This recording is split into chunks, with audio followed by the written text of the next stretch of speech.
Hello, welcome reader. I'm Alix. I'm Kelly. And this is the LitJoy Podcast. We are back with another very informative and helpful podcast episode where we will talk about our favorite books to movies. Which is informative. It's great. It's fun. I think if it gets more people to read books and watch movies, I feel like we've done our job. Because we've talked how much we just love stories and storytelling in whatever form it is. If it's a play, movie, books, literally listening to someone tell us a story, we love collecting those. Yes. And then we love analyzing them. And chitty chat about them. Yeah. So here's the tea on our book to movie adaptions. Okay. I feel like last episode we were chatting about this. We ended talking about Lord of the Rings a little bit and didn't really get into it. And I feel like that's such an epic series that we probably should say something about it. Yes. It was interesting because when I was kind of researching for this list and looking at what people have deemed some of their worst or some of their best movie adaptions, The Hobbit and Lord of the Rings showed up on both lists multiple times. So I thought that was interesting that some people are like, best adaptation ever. And then at the same time, everyone's like, worst adaptation ever. And I get it because Lord of the Rings, it's epic. It's one of the most epic fantasies. I know they had to cut so much out. Oh, yeah, for sure. I haven't read them yet. I'm actually starting this year. I've read The Hobbit, and then they made that one into 3 movies, which I was like, interesting choice. Because it very much, in my mind, deviated from the book in the spirit of it. Okay, so The Hobbit as a read was different, you felt like. Oh, yes. It was a much lighter, almost like childlike read. Yes. I mean, the songs that they're singing in between, they're just on this cute little journey is what it feels like. Maybe it felt more middle grade than, okay. I mean, what they did with the films was fantastic. Oh, yes. They're just completely separate in my mind. So I don't compare them often. So I'm like, I get why people don't always love that adaptation, because if you're comparing it to the book, I'm all, they created something completely different. Yes. Fabulous, but different. And then in Lord of the Rings, though, have you read through the whole series? No, only the Fellowship. So this year I'm continuing on too, since we're starting it for book club. Yeah. It's, and it's funny because watching the movies, I feel like I've watched the whole series probably 5 times now. Yeah. And I still have to ask questions to my husband who's read the series. I bet he's just like, please, for the love of God, read the series yourself. Because I've asked so many, I like pause. I'm like, no, wait, why did this happen? How did Gandalf just magically reappear? Why is he different color? Like, I had all these questions and I'm like, and why aren't there like protective rails on these staircases? 100%. Number one question is like, was this the most effective way to live underground? I know. They're always like barely not falling off the edge. And I'm like, why is this? Never mind. I have safety regulation questions. But in regards to the books, I can only imagine how much more is in them if I can barely grasp what's happening in the movies, right? Because I don't have all the context. So one thing that's funny is I can only speak to the first movie, first book. But I'm like a sucker for a great edit. And so if something can be 1/2 the length, but a fantastic editing, I find a lot of praise and joy in that. But I also understand that with Tolkien, he wasn't just writing for this really tidy plot and 120,000 word count. Like he wasn't writing for the modern fantasy reader. Yeah. He was definitely writing for the epic genre, and in many ways defined the genre of epic fantasy with his work. And so, I mean, I think people would argue he is kind of like one of the fathers of epic fantasy. And so all the side quests is really part of what you miss, right? It's like that main plot that runs through it is where all the films focus, but those side quests kind of get taken out. I did find in The Fellowship, you meet Tom Bombadil. And he kind of pops up as like a fun moment. I think in the Hobbit trilogy, it's like they had to have like justice for him or like, reconciliation for cutting him out. Yeah. Because he was a fun part of the first book. But that's the only one I've read. So I think we should do the full read of all 4. Yeah. And then we should do an episode just on Lord of the Rings because they're so epic that nobody was going to be able to do them perfectly. It's like an impossible task to get an A++ on representing such an intense and amazing epic fantasy trilogy. So for real. And so many people, it's like their childhood Yeah. And so the expectations are higher than anyone can truly accomplish. Now, as like an addendum to this conversation, I want to chat about what you felt like the Amazon series. How did you enjoy what the Amazon series did with the idea of the world of Tolkien? Because it's part of the Silmarillion, right? Is what it was part of the inspiration for the Amazon series. Oh, goodness. I'm trying to remember now. I did watch it. Was this in 2022 when it came out? Yes. It's been within the last year and a half kind of a thing. It was, I'm trying to remember now. It was like a prequel is what's happening. Yes. It's like way before it ever happened. And so you're getting a lot more information about, if I remember right, like the elves and the dwarves and how it all began before the ring existed. Correct. Right. Okay. It's all coming back to me. And also, like the little like kingdom that Frodo like sails off to. That's like the eternal land of like the elves. It's like their heaven. So you kind of get bits of that. You get a little bit of backstory about Mordor, about Sauron, the whole thing. And so it's very interesting. You get backstory on Gandalf. It was a delight. Like I actually enjoyed it. I did. I thoroughly enjoyed it too. I know that there was a lot of pressure around it. They poured a ton of money into it.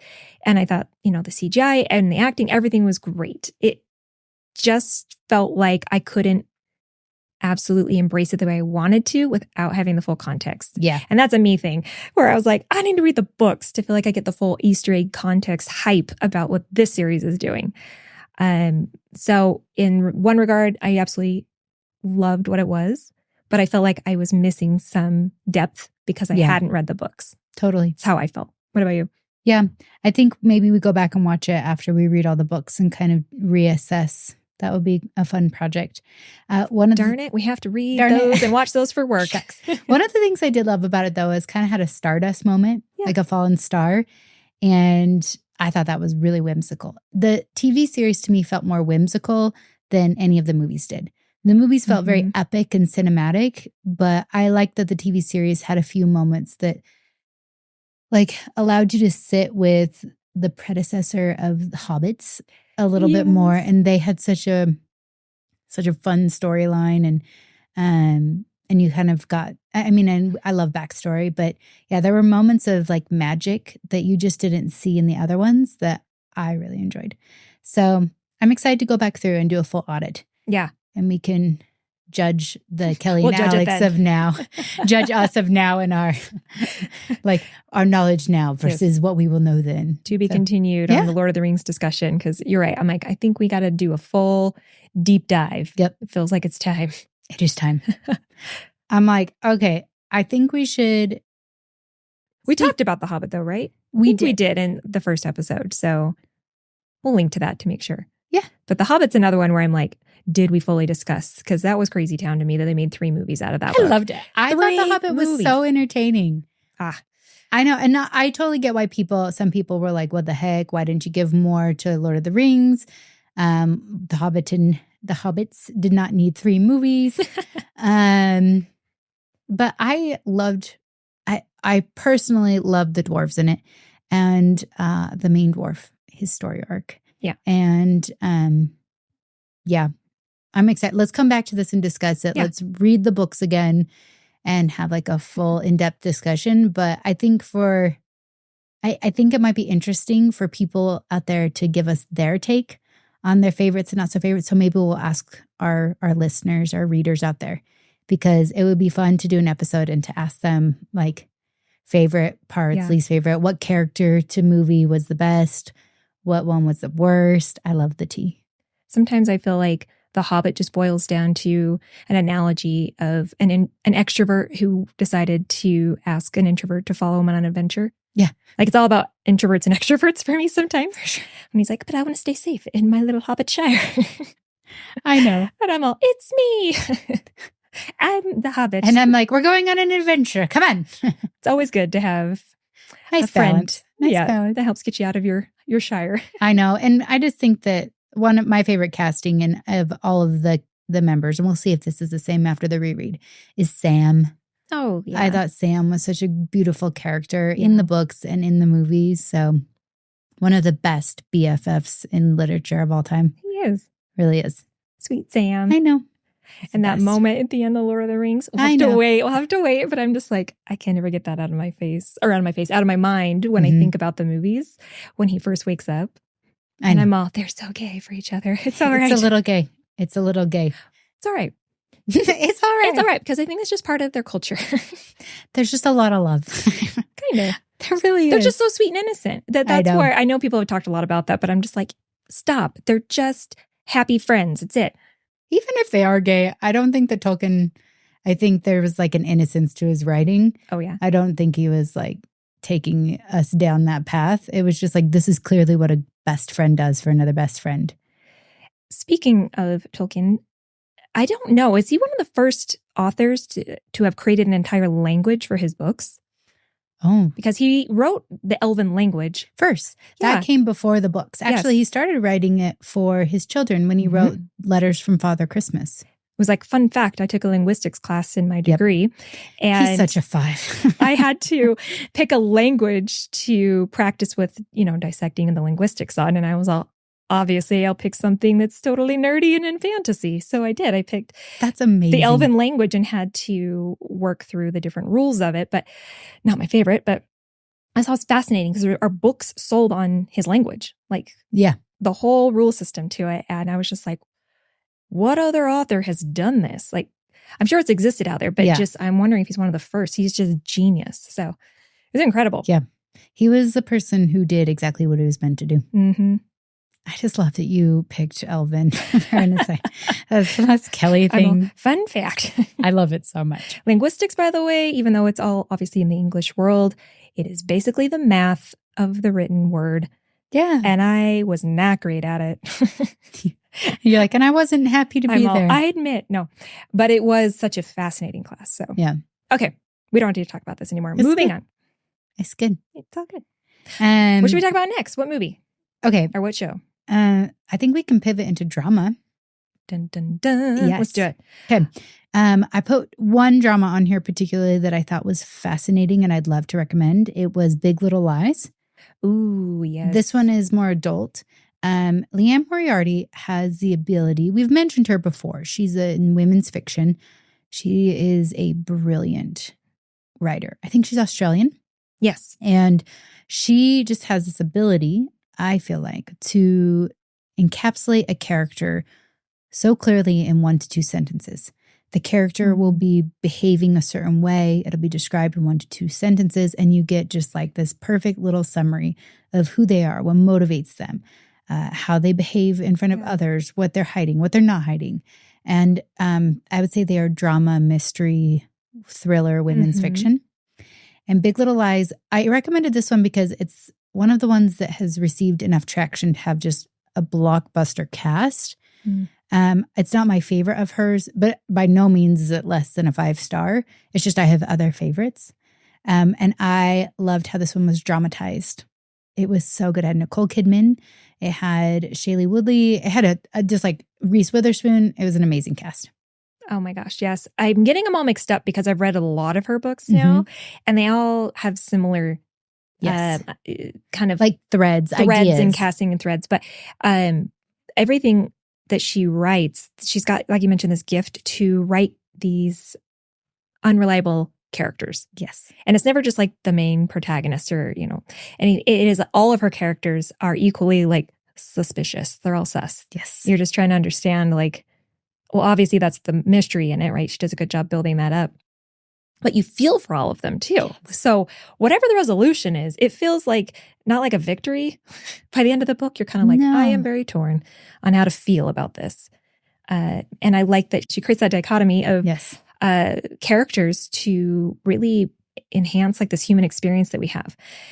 Did that make sense? It's kind totally. Yeah. It's like what she'll do is usually there's something that is known at the beginning where there's like a murder or a missing person or there or like a stalker. There's this thing, this event, and you kind of spend the entire book unraveling these stories that are all woven together to figure out like which thread leads to the murder.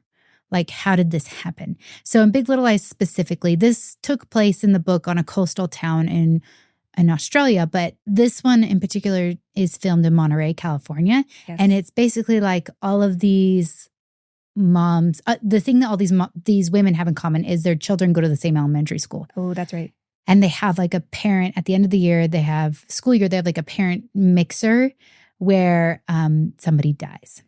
And that's kind of how it begins. You don't know who dies. You don't know why, how, but somehow these women are all connected to one another in this story. And it is an adult rating. Mm-hmm. Nicole Kidman's character was brilliant. She's married to Alexander Skarsgård. Oh, yeah. And they're freaking toxic. Thanks, Kelly. Sorry, I just appreciate his acting. He is a treat. I mean, in the show particular, he's not great, but he's not okay. great, but the acting is fantastic. Incredible. And one of my favorite, the reason this made it on the list is because one of my favorite moments in TV acting of all time is the two of them are in therapy together. And there's a scene where Nicole Kidman has gone back to the therapist by herself. And the therapist, the way that she talks to Nicole Kidman is just the best therapy I've ever seen on film. Like I get the chills thinking about it. Because a lot of time when you see therapists in TV series or movies, they're kind of just like it's like they read a like How to Be a Therapist when acting book like 20 minutes before. That's not bad, but it's kind of like a little contrived. Mm-hmm. But this was, I don't know if they had a real therapist, but she was brilliant. Yeah. And the way that she handled the conversation with Nicole Kidman and Nicole Kidman's acting in it was just like chef's kiss. I think Nicole Kidman won a Golden Globe for it. Yeah. But they were all nominated. All of the women in it were nominated. And yeah, it's worth watching it for that moment if you love acting. Yeah.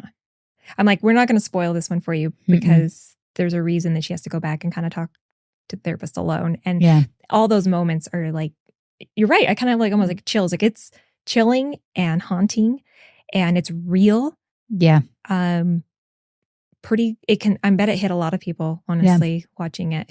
Read a little bit of a synopsis before you go watch it as like to gauge if it's for you as like a trigger warning. So do we feel like it was a great adaptation? Brilliant adaptation. I did for sure. Yeah. I feel like because several of her books have been turned into shows or movies, and I feel like they've all done a really good job of adapting them. Yeah. So. Well, and she kind of has pulled Nicole into a few of them because I think Nicole's Australian too. And so, but yeah, it's just, I highly recommend. Yeah. That was a good one. It is a little heavy, but I'm like, great adaptation. For sure.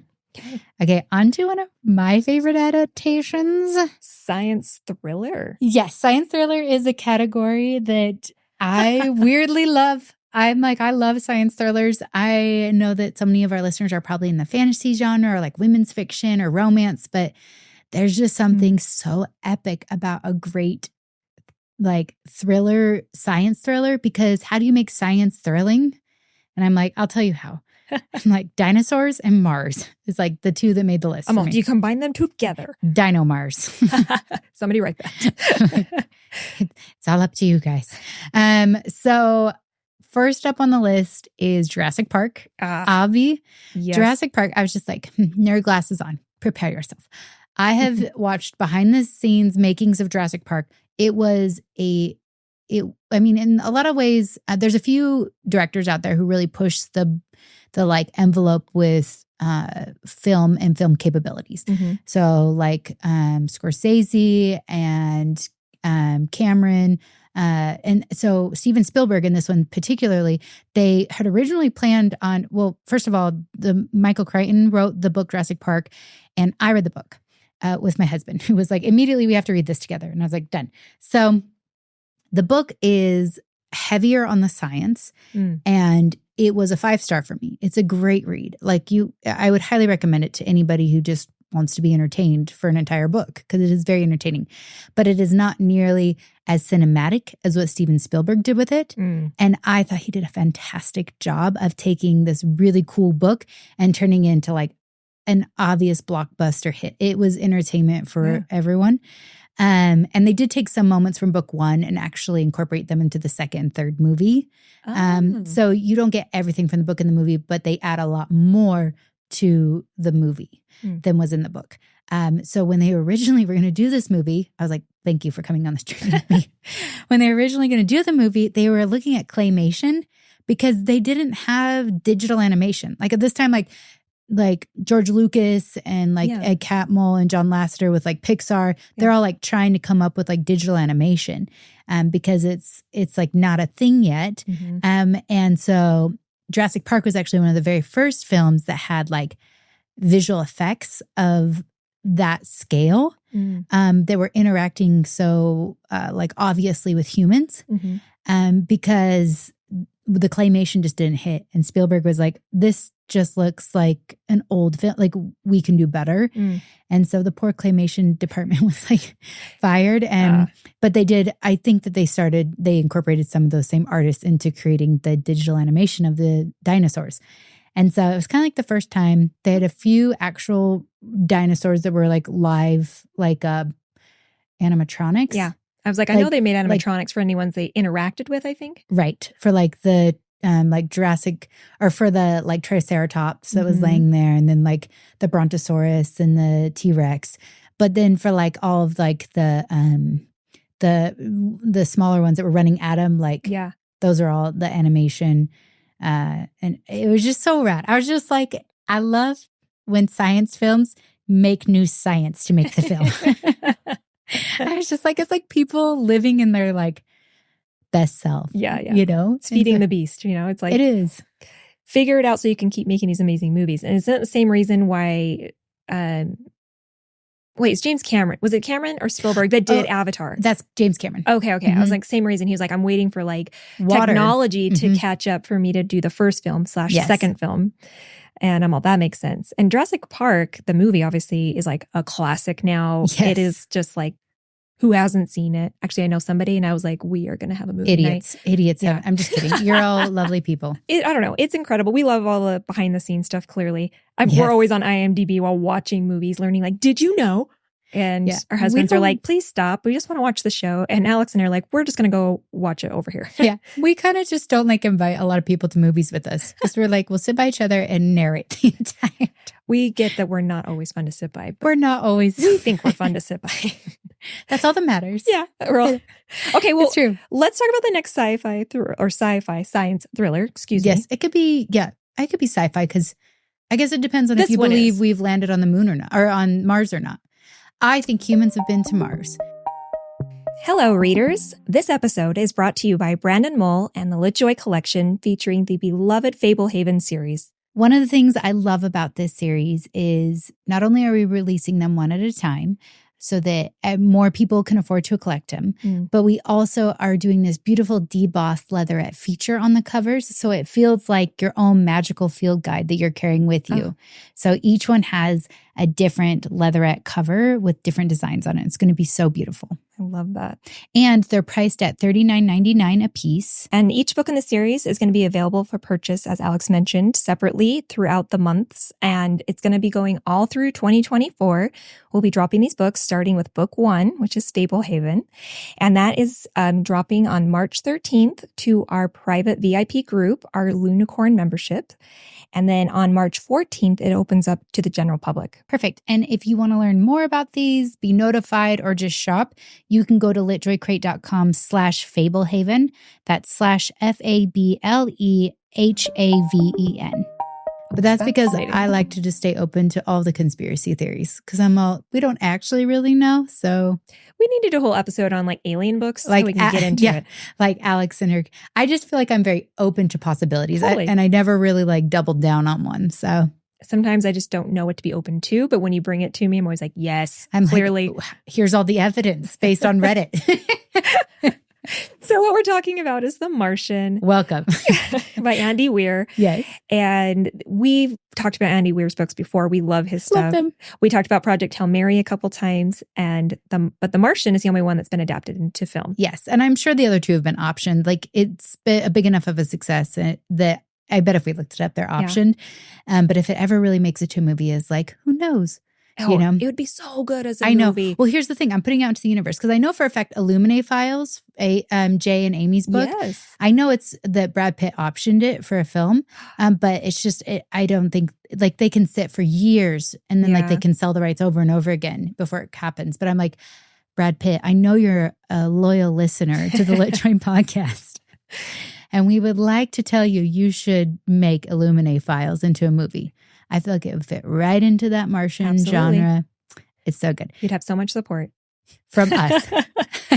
Well, okay. So The Martian, let's give a little history on this one because Andy Weir's books are always so intense in the fact that it's based in reality with real science, but what also could be. Yes. I'll pass it over to you because I know I love it. You have a passion for this. Yes. So The Martian was kind of like, I feel like his first blockbuster kind of a book. It was a little bit more of a breakout. Like he became more well known in the science, like as that science fiction, science thriller genre.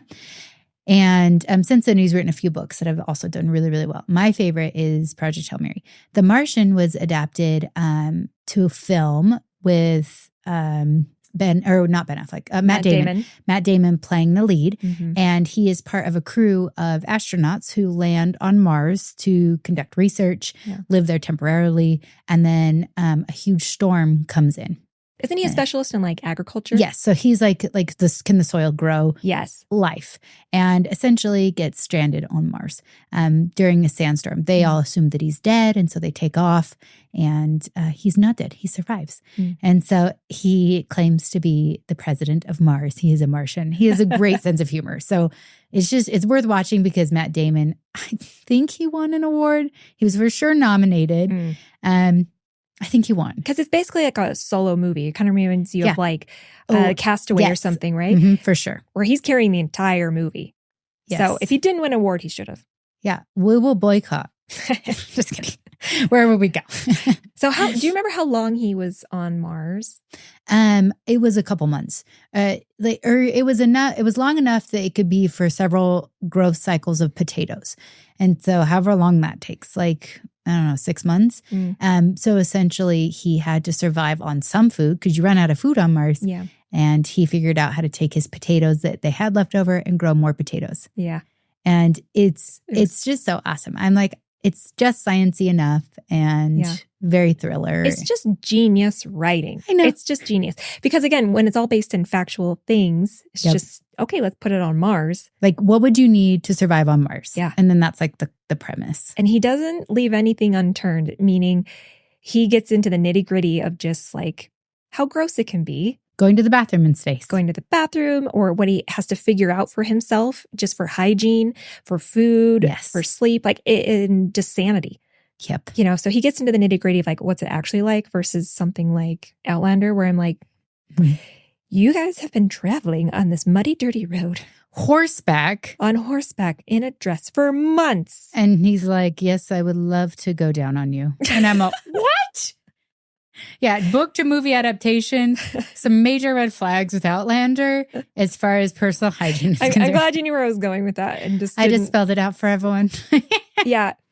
We could talk about Outlander after this, but to finish with The Martian. Let's put a bow on that. We'll come back. I feel like incredible adaptation. Yes. Slightly different. There was like a few tweaks, if I remember right. But I was like, totally, I get that, right? Yeah. Good tweaks. And it was really good adaptation. I think they kind of just upped the stakes in the film, which is similar to Jurassic Park. Actually, more people died in the Jurassic Park book, but it just was more calm in its like progression. So like, I feel like The Martian was the same, where like there might have been moments where two crafts are moving towards each other slowly in the book, but they're like careening in the movie, or, you know, they got to make it more exciting for the big screen. Yeah. I guess. I know. I was like 5 out of 5, both of them for me on The Martian. I agree.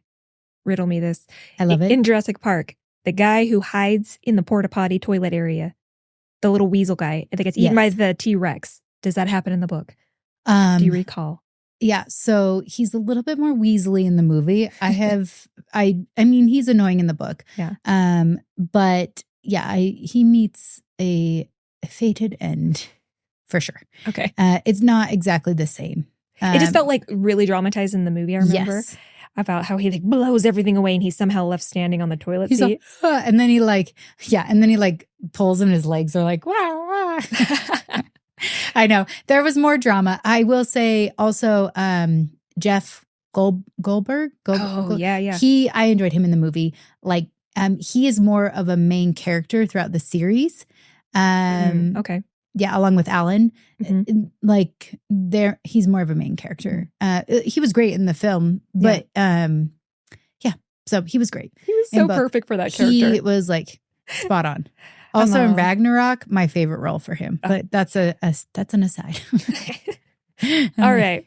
Let's move on to Outlander with historical regency, and I feel like we can throw Outlander right into here. Let's do it. Boop. Little off script on this one because it's like I haven't actually followed the script very much. I know we're just talking about it. Okay. Outlander is a series I love, and I started with the series. I hadn't really heard much about it. The book series by Diana Gabaldon. Gabaldon, I believe that is correct. Yes. Fantastic writer. She's on book 9 in the series. And these have been going quite some time. Like the first book had its 25th anniversary, I believe. Yes. And that's where I started. So it's been out for quite some time. Every time the word Outlander is said, I just literally hear, sing me a song of a lass that is gone, say could that lass be I. And I'm always like, yes, it's me. Every time Kelly's like, I am Claire, it's I. Sing me a song. Yeah, and what's nice about it is in each season, they theme it slightly different, but it's the same words depending where they're at. Yeah, like they're in France and it's slightly more French and it was sung in French. And so when they get to the Americas, it has like this colonial kind of drum in the background. Yes. And spoiler, they move around. They're in lots of places. But so I read the first book. We read this for our book club. It was incredible. Of course, we went over the top. We had someone come teach us how to do the sword dance. And we had bagpipe player come. We all dressed in our kilts and our, scarves and everything. It was really fun to bring to life, but it was very interesting because we did have a large discussion about kind of book to TV adaptation on this one. And I think we all agreed that we're like, well, they clearly made it a little better, was kind of the general consensus. The books are good, but to adapt it to TV, I feel like they made some really great choices. Okay, yeah. I agree. Okay. Except for Claire is so much more funny in the books. Yes. That was the only thing where I appreciated the books slightly more, is because she has much more of a spunky, funny personality in the books, and she's much more guarded and serious in the TV series. I'm going to weirdly say that's similar to Bella in Twilight. Yes. Like, in the great books, comparison. She was way less annoying than she is in the movies. Because in the movies, it's kind of bad. And everyone knows this. Like, there's some... You don't have to justify your opinion here. And same kind of vibe where I'm like... And same with almost like Ginny from Harry Potter. Oh, yeah. It's that same thing where you're like, you left out the part that made her so, like, relatable. And like, not so serious all the time. Like her charm. Yeah. Yes. Good point. The charm got left out. I mean, but that's their journey. I was like, overall, just the aesthetic of Outlander was spot on. Oh. It was beautiful in coloring, cinematography. Oh, and we learned so much history. That's why we watched, right? We were definitely watching for the history and not for Jamie being nude in almost every episode. I mean, he had to have his shirt off for so many episodes. I feel like it was required. It's like in my contract. But no, this TV series is fantastic. Like, let me just be clear that I love the TV series, at least the first season. For sure. As they get going, I've watched up to season 5 and I kind of had to stop because I'm just like, these characters cannot go through another difficult thing where, of course, it's life or death or it's like being taken advantage of. Like, there's just a lot going on. And for me, I get a little sensitive, so I stopped watching. Yep. But season 1, book 1, the best. Yeah. I mean, that's the love story. That's like how they fall in love. It's enemies to lovers, our favorite trope. I know. Because Claire... Definitely like forced proximity. Yeah. She's a time traveler by accident. And she is I'm trying to remember what little town in Scotland, but basically she accidentally goes through the stones, but it's in like right after World War II in the 40s. She goes through and all of a sudden she's like 200 years in the past in Scotland. Yep. And just immediately gets dropped in and she doesn't know what's going on. And then someone who looks exactly like her husband shows up, but he's a redcoat. Yep. And he is the villain, and he is a good villain. One of the best villains of any series ever. Of all time. And the casting on him was perfection. I'm trying to remember his name. It just like eluded me, but it'll come to me too. He actually played Philip in The Crown. I think in season 4, maybe season 3. Yeah. Season 3. He's also in Game of Thrones. Yes. Yeah. He's been a villain actually, and villain loosely. He's been I would say he always plays a very strong personality. Strong. There's no wallflower. I hope he's won some awards though, because he was incredible. Amazing. In that. And actually all of them. The acting is top notch in the TV show. Now the book, when I flip over that way, the book is much more romance in my mind. And it's much more, and it's a sci-fi is what she's called it. Yes. Because the time travel element. Because the time travel. But in reality, it feels very fantasy, historical fiction. And so the TV series definitely dramatizes things a lot more, intensifies it, added the spice levels up much higher than in the book. In the book, we're like, did they lay together?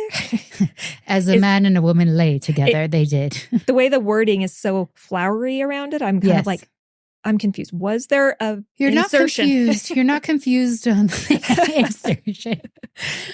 The TV series leaves nothing to the imagination. Yeah. I would say. So it's kind of like, again, the book I actually would rate slightly lower than the TV series on this one. Right. Although I enjoyed them both.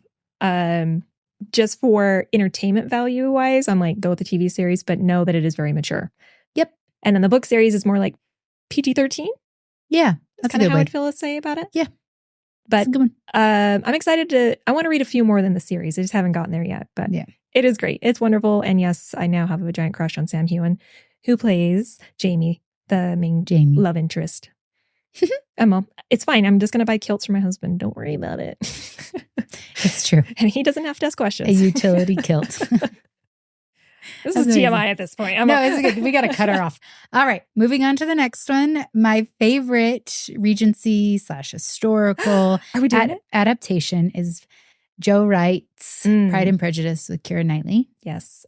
I think compared to the miniseries that was done I love the miniseries. I grew up with the miniseries. 80s?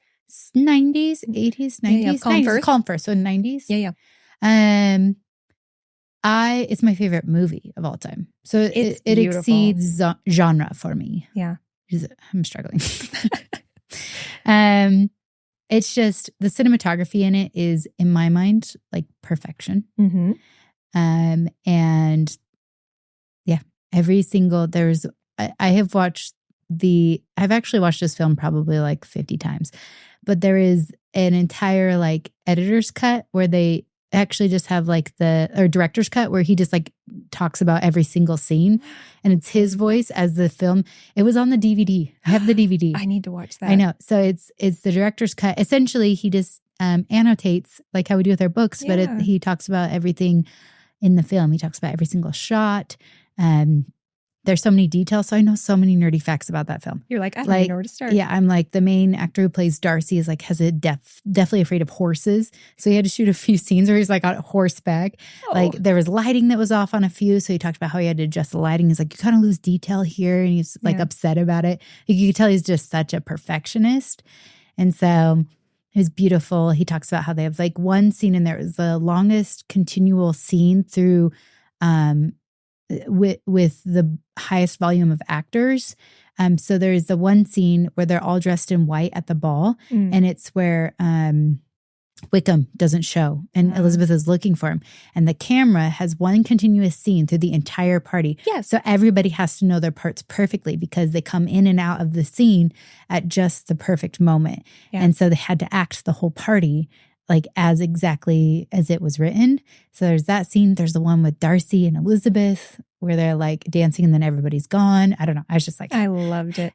It was such a love letter to the original book. It's really what it felt like. It was just poetry. It was beautiful. Yes. The music was perfection. I know. The lighting, I know exactly what you're talking about. And there are a few fun facts that I don't know a ton, but I do know that the famous line at the very end where they are like walking across the meadow to each other in like the misty morning, like that line's not in the book. It's not.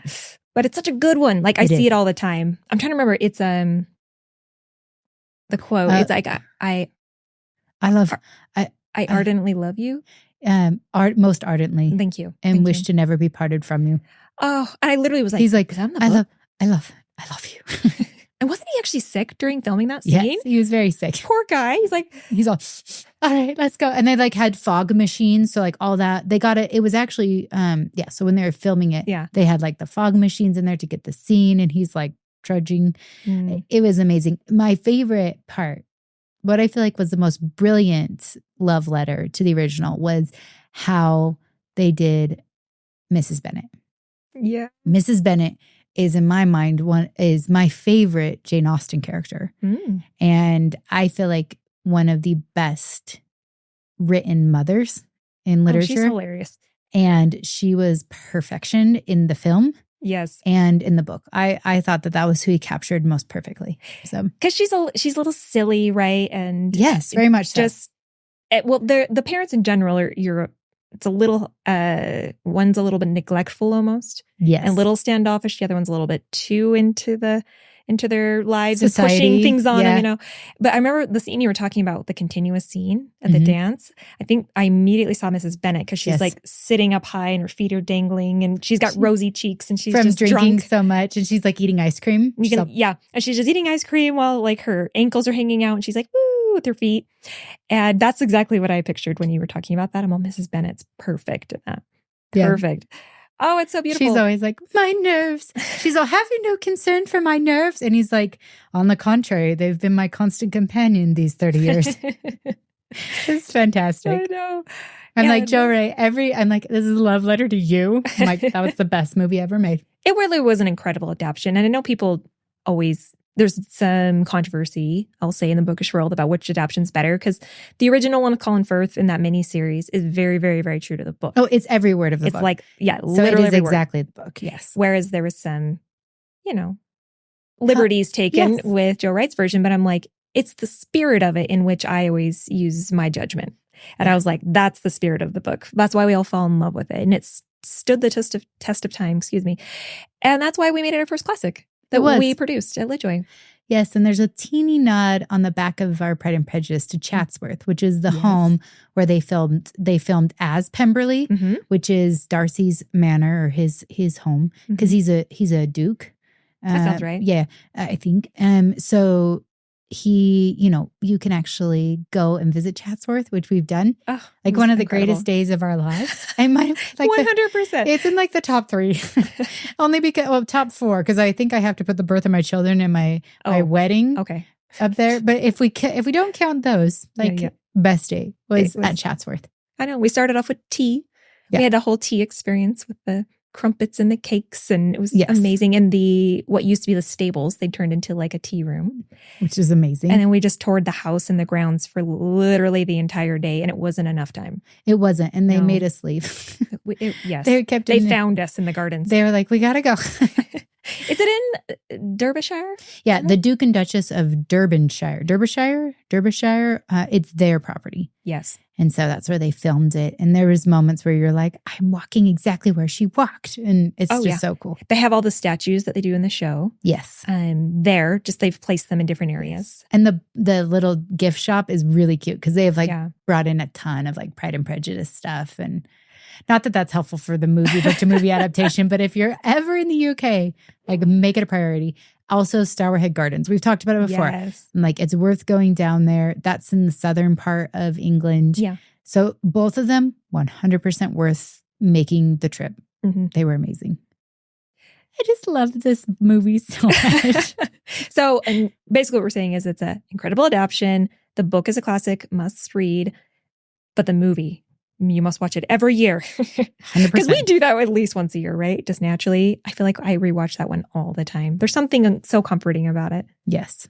So on our same Jane Austen thread, let's talk about Emma. We've had a few adaptations of this one. I think this is also the last one that we'll have time to chat about today. So obviously we need to keep talking about it. I'm like, we have more. Yes. So Emma, my favorite is I loved the version with Gwyneth Paltrow. Yeah. And that one felt very true to the book. But there's a few other adaptations that are also stand on their own. Like, for example, Clueless. I feel like is a hilarious and clever adaptation. Well, do people know this? That Clueless is a modern day take on Emma. Well, it's a 90s take. Yes. Modern day modern from anymore. The 90s. We are ancient. Whatever. Whatever, loser. It was such a good show. And it's funny because when I watch it now, I'm like, this is inappropriate for my children. For sure. At the time, that's what was raising me, was like these shows in the 90s. And it's great. It's fine. It's true. It was such a fun version. And at the time, obviously, I didn't know that's what it was. Yes. But, you know, I learned it somewhere along the line and I was like, oh, genius. It takes place in LA, right? Yeah. And it's a high school where, what's her name? Alicia Silverstone? Alicia Silverstone is the main, she plays Emma, but her name is Cher. Yeah. In it. And her best friend Dion. And they're just two really rich girls in LA who are very popular at school, which is kind of the story of Emma. Yeah. It's like she has a big heart. She does, but she's not always very self-aware. She's just kind of self-centered and doesn't get the reality of the world outside of herself. But she's always trying to play matchmaker. And she's like, I know what's best for everyone. Yeah. And, you know, really she learns the lesson that she doesn't. Mm-hmm. And so I think Emma is another brilliant piece of literature. Jane Austen was incredible in what she created with characters. Oh, yeah. It's so applicable always. Like when I think about them, it was applicable then, it's applicable now. It's the nature of women in some ways. It can be like pulled out in and society and and it is so good. It's just a fun, lighthearted one for me. It's not as like, it is deep, but like it's more about just enjoying the journey with Emma. Yes. The book is good. I think I've seen all the adaptations. There's another new one with who's the beautiful redhead with the big doe eyes? Oh, yes. She did The Queen's Gambit. The Queen's Gambit. I haven't seen that one yet, but I've heard it has mixed reviews. It is very different. Okay. And so it's a kind of like there was another one of Dakota Johnson. And so she plays and she's narrating the whole movie. Yes. I thought that was lovely. Honestly, the one, okay, so we can switch to Persuasion. Might as well. Let's just go for it. Yeah. Dakota Johnson in it, I thought did a fabulous job for that book. That book is probably my least favorite of Jane Austen's. Still a great classic. Persuasion? Really? I know. It's kind of my least favorite. I know you love Wentworth and like the letters and you're such a romantic. But I thought that the man or her male counterpart that they cast was just the most vanilla. Like, in that adaptation, I agree. Dud. Totally. There was like, he was giving her nothing to work with. I thought she was carrying that whole thing. And I think she did a lovely job in that adaptation.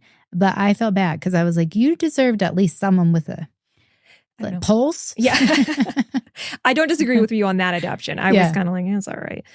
And the original one, I can't remember the actor and actress's names in that one, but it's same thing, like 90s kind of film. Yes. Okay, yeah, I've seen that one. I know you're talking about. It's sweet. It's just, I think I like the book the best out of everything. I'm like, the adaptions are fine, but the book is still my favorite on that one.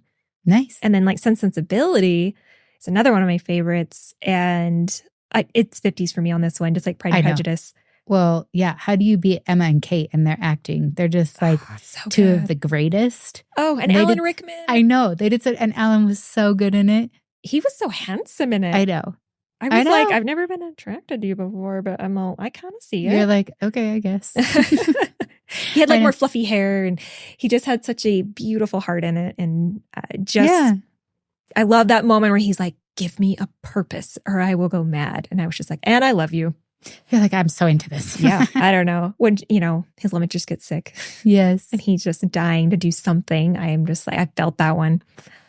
I just love Eleanor. It's a good one. And the acting in that one, I've never seen another adaptation. Actually, no. So I'm wondering, I haven't seen it won like tons of awards at the time. I wonder if everyone's like, I'm not touching that. I guarantee. It's kind of a classic in that way. And Emma Thompson directed it. Yeah. Oh, I didn't know that she played in it and directed it. Yes. She's such a badass. She is an ultimate badass. I love her. I know. So, there was no one else could do Trelawney. Like no one. I know. She was incredible. She's been just fantastic in so many films. I was like, and on that note, that we dedicate this podcast to. She can do no wrong. It's true. I know. But let's, when we come back to this, let's revisit the Regency ones. Okay. Because there's so many historical fiction adaptations that I think we've got a bunch to look at, like Little Women, J.R.R, All the Wuthering Heights. So let's come back to these because we have a lot to talk about. A lot of feelings. Oh, Wuthering Heights. Oh, geez. Yep. I know. And Jane Eyre. Oh, let's come back. Okay. We'll come back. But we'll begin with the more toxic Regency. All right. Well, okay. That's perfect. We'll end there and pick up for part 3. Perfect. Thank you so much for listening to LitJoy Podcast. Please make sure to rate and review us so that we can keep recording these episodes. And like a good book, recommend us to your friends.